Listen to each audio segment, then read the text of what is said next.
I'm a 32 years old male married to my ex-wife, Sophie 30, for 2 years. Sophie and I were lovebirds, and even as I share this story, it still surprises me that Sophie cheated on me after all we've been through together. Sophie and I were not strangers when we started dating. As children, we grew up in the same neighborhood and were very familiar with each other. Sadly, when I was 15 or so, her parents moved to a new house and we lost contact.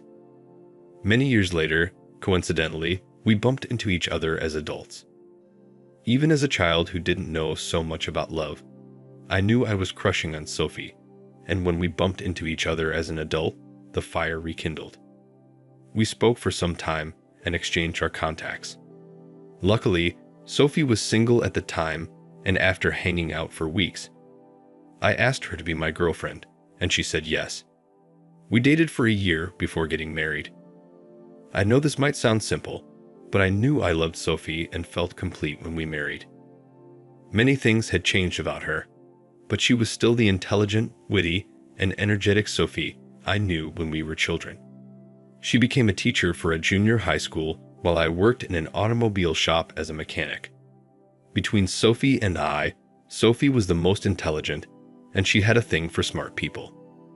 Personally, I loved everyone I met. I wasn't particularly looking for intelligent people like Sophie did, which was the major difference between us. When we were catching up and hanging out, I used to feel like I was out of her league, but after I got to know her better and we fell deeply in love with each other, I got more secure, but I always put in extra effort to keep her happy. Our marriage was just fun, sweet, and full of laughter. She made being married so much fun and peaceful. We barely fought or argued about things. When we were dating, Sophie told me that she hated being yelled at, so she made me promise that I would never yell at her, no matter how angry I was. I promised her I wouldn't raise my voice at her for any reason, and she did the same. So if we were having an argument, it would sound like a very intense conversation, but no voices raised. Regarding our opinions on children, Sophie and I belonged to the same school of thought. We didn't think it was important to wait years before having children. To me, doing that did not make sense. I preferred to have a child a year or two after marriage so our child would grow with us as we grew older, and not wait to have my first child at an old age. So immediately after we married, we started trying to get pregnant. There were times Sophie would miss her period, and she would think she'd gotten pregnant, only for her period to come the next day. Aside from that, in the first year of our marriage, she got pregnant once, but she miscarried after a month, and we lost the baby. This was a very emotional moment for us because we had been waiting for months to get pregnant, and after she successfully got pregnant, we lost it. After she lost her first pregnancy, we took a break for a while before we tried again, and unfortunately, the same thing happened. She had another miscarriage at the 5th week. The second time she miscarried, she woke up one morning and noticed she was bleeding heavily. When I took her to the hospital, it was confirmed that she miscarried. This took its mental toll on us, and for months, we could not even talk about getting pregnant again. I tried my best to support her during that season and to be strong for us. After a while, we forgot about everything and moved on. I knew she was going through a lot emotionally, so I decided I wouldn't mention anything related to having a child until she was completely over her last 2 miscarriages. Our marriage bounced back from the few months of pain and things returned to normal. Even after things were okay, I treated Sophie like a queen and did everything she wanted. Aside from going to school to teach the kids, she didn't do anything else at home. I took care of the cooking for months, cleaned our house, did the laundry, mowed our lawns, shopped for groceries, and even cooked special meals for her on some days. I was very particular about how I made her feel because she thought something was wrong with her and she was bad luck. I knew she said them because of the miscarriages. At the time, my sole purpose was to assure her that there was absolutely nothing wrong with her, so I showered her with love and attention. About 4 months after we lost the second pregnancy, I was trying to clean up the house as usual on weekend, and she came to me with tears in her eyes. When I saw her, I was scared something terrible had happened to her, but when she told me she was pregnant, I was over the moon. I wasn't expecting to hear that from her anytime soon. Even though I didn't say it to her, I was partially scared that she would lose the baby again.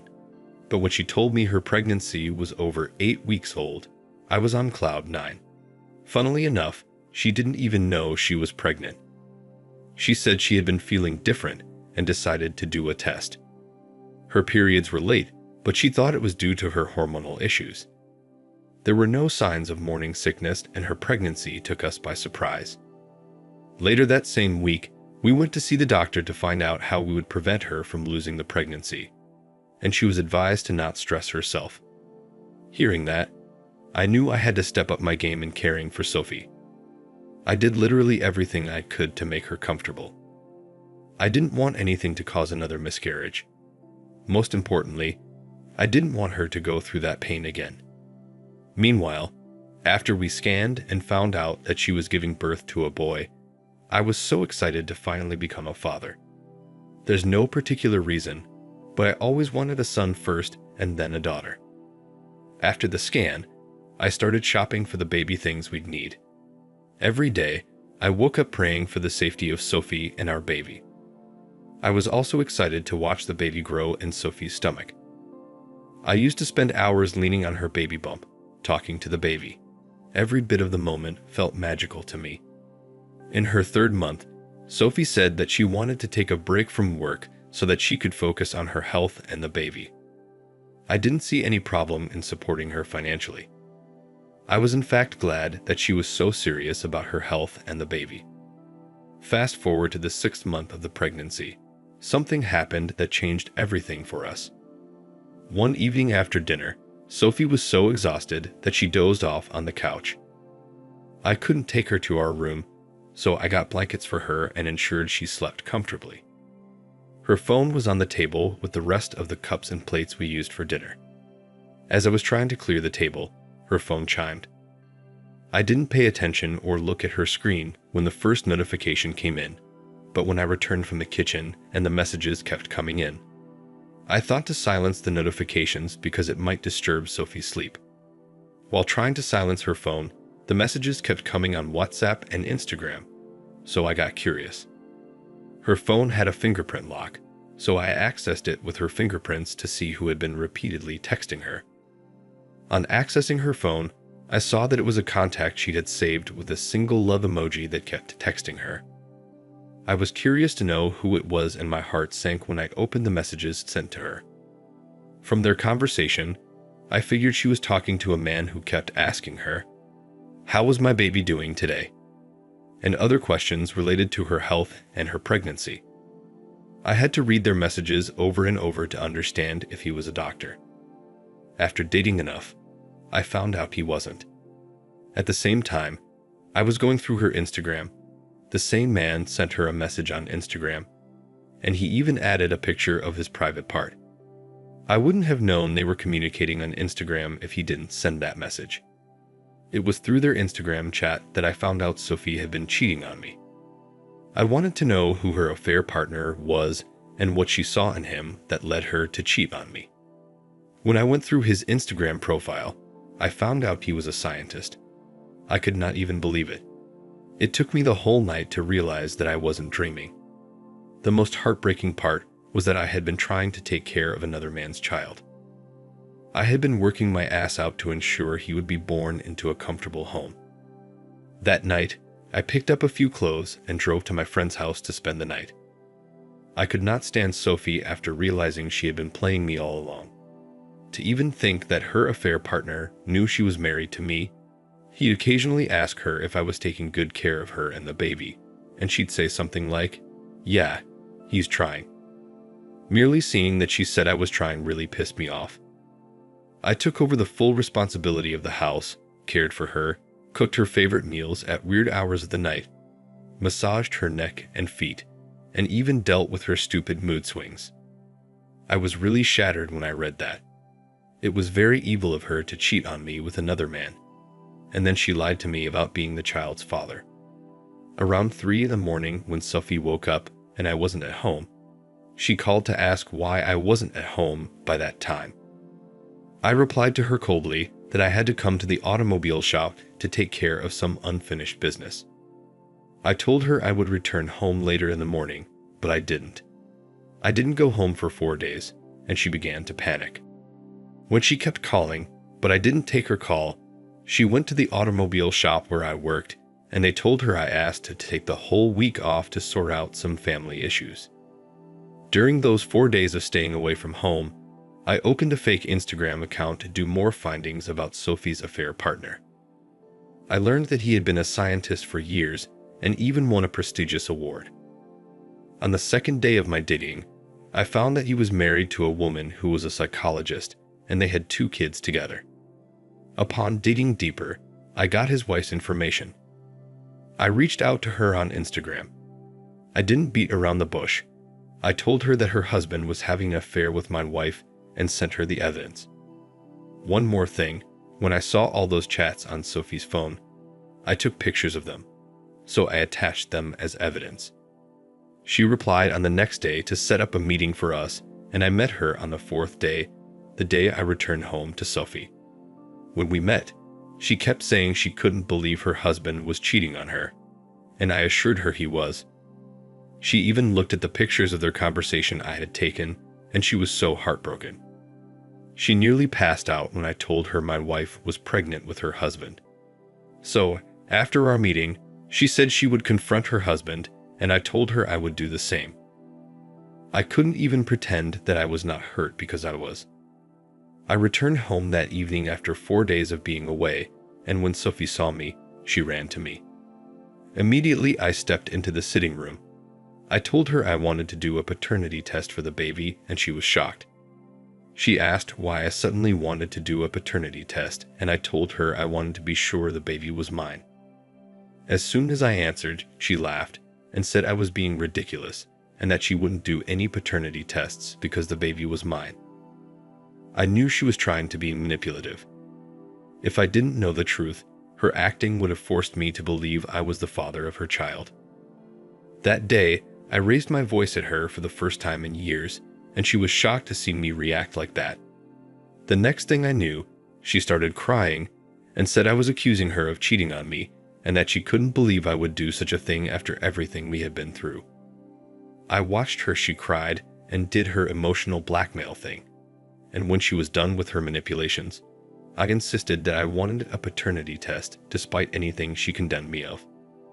I had printed out the photocopies of the pictures I had taken of her chat conversations. I threw those pictures on her face, and she was shocked to see that I had found out her truth. After a moment of silence, she said that she was just flirting with the man and nothing physical had happened between them. Her reasons were so dumb that I didn't feel like arguing with her. I told her that any man referring to her baby as his baby is no joke. Hence, I need to see the paternity reports. After arguing for hours, she finally agreed to do the paternity test. Eventually, we did the paternity test, and when the results came out, it confirmed that the baby wasn't mine. By this time, Sophie knew it was useless for her to keep pretending, so she started asking me for forgiveness.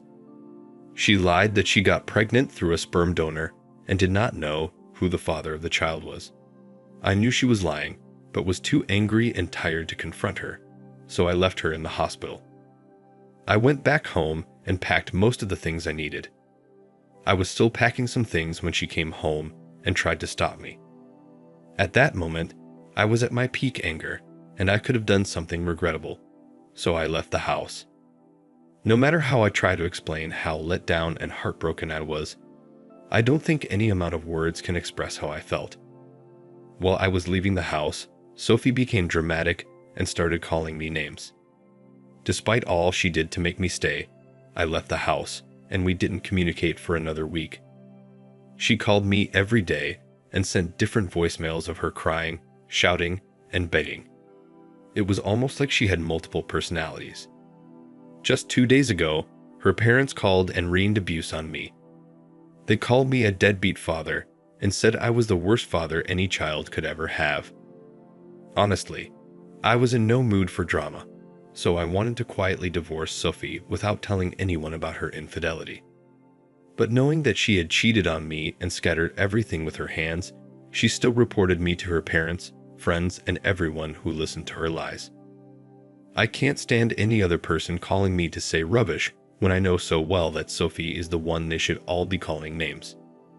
Her parents have threatened with dire consequences if anything happened to their daughter or unborn child. Even though the child is not mine, it's still a living being.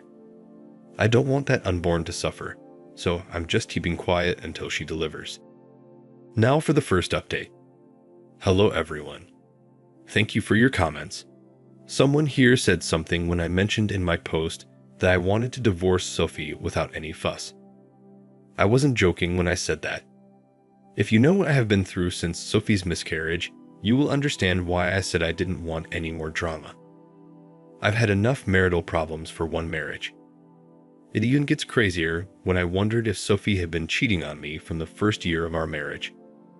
Some of you said marrying Sophie in a year was too fast. I believe I had known her since childhood, hence dating for a year never seemed less. Anyways, that's all in the past now. Last week, I made a public post on Facebook that insinuated that Sophie had broken my heart and scattered everything we had planned, and a Facebook friend of Sophie reached out to me after that. Some of Sophie's friends and colleagues are added to my Facebook. You know how social media works. He was a fellow teacher in Sophie's school, and he said there was something he needed to tell me about Sophie. I agreed to meet up with him, and he told me that Sophie had been having an affair with some of the fathers of her students. I didn't believe him when he told me until he showed me a very short video he had secretly recorded a long time ago. According to him, Sophie had a thing for the fathers of intelligent kids in her class, and it was almost like she was throwing herself at them. He claimed he was telling me because he wanted to help me dodge a bullet. In addition, he said the school was aware of Sophie's terrible acts, which was why she was fired from the school just after her pregnancy.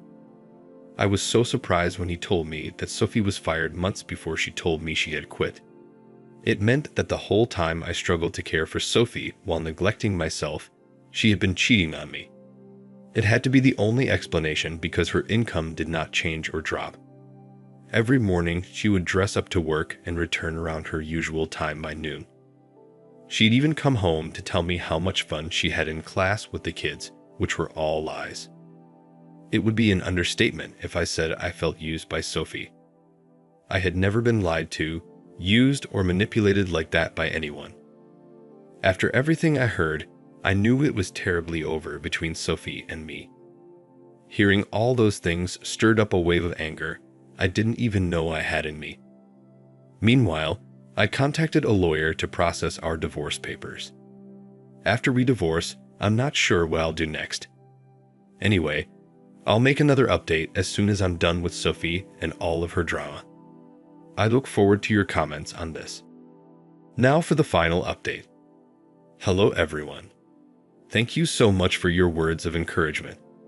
Like you all said, if I take Sophie back, I'd be shooting myself in the leg. I no longer love her and I feel no pity for her. If she could do such a terrible thing to me while I worked as hard as possible to be a good and supportive husband to her and the child I believed was mine, she could kill me on my sleep. I'm not exaggerating, a woman like Sophie is capable of anything. So, I finally confronted her annoying parents who kept calling. In fact, I dropped the pictures of the conversations between her and her affair partner on their WhatsApp family group chat, and then I dropped a long voice note to explain everything to them in case anyone had reading issues. I dropped the pictures on the group chat before I confronted Sophie for the last time. I told her I knew she had been sleeping with me with multiple men, and the father of the child she was carrying was a scientist. The expression on her face showed that she wasn't expecting me to say that. She had already become lean because of a few days of crying, thinking, and begging me to talk to her. I thought she would continue begging me, but she already knew her pretense time was over. She became defensive and admitted that she was having an affair with the scientist. She even boldly told me she did it because she wanted good genes for her baby, not my weak and dumb genes. I never believed she would say that to me, but she did anyway. She didn't know that I had contacted her affair partner through his wife and told them I found out Sophie was a serial cheat. I knew that Sophie didn't show any remorse when she admitted to having an affair with him because she expected that his child support would come heavy. Unfortunately for her, because her affair partner wanted to fix things with his wife, he also insisted on a paternity test. When the results came out, it turned out he wasn't the father of the child either. Sophie slept with multiple partners during that time: me, the scientist guy, and 2 other men, the father of her school kids. Hence, she could not tell who the father of her baby was. 2 weeks later, after her affair partner found out he wasn't the father, my lawyer sent her the divorce papers, which she refused to sign at first.